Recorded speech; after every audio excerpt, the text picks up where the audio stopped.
Well, I think I said earlier, I mean, Arthur was a guy who, like I said, there were many times I would be writing and go, geez, I'm not quite sure what to do. I'm not sure who I am. And then it finally hit me, Dave, welcome to Arthur. You're right, that's right. He doesn't have the answers. He's not on a certain quest with a goal, as I said earlier with, say, Interstellar, which was brought up.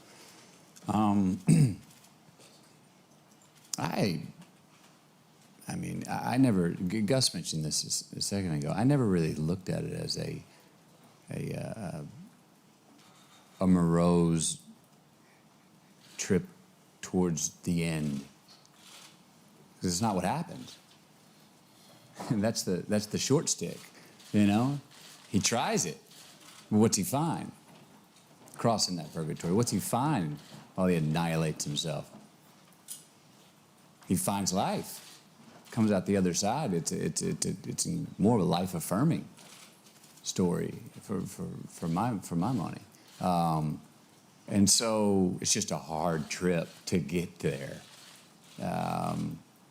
So I was I don't know. I was really turned on about that, the length of that journey, the length and the extent of that annihilation, to come out more conscious on the other side, to come out understanding.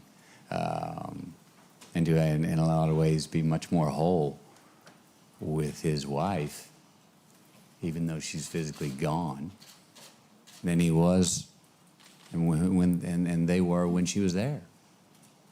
Like I said earlier, I mean, heartbreaking but miraculous. And falling out of love is just as miraculous as falling into it.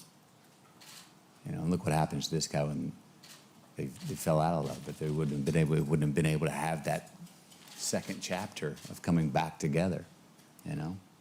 And then the third one of understanding how do they exist and what were they and what was their love, even though they're both physically not there. And that makes sense to me. I've got relationships with people that aren't here. Natalie?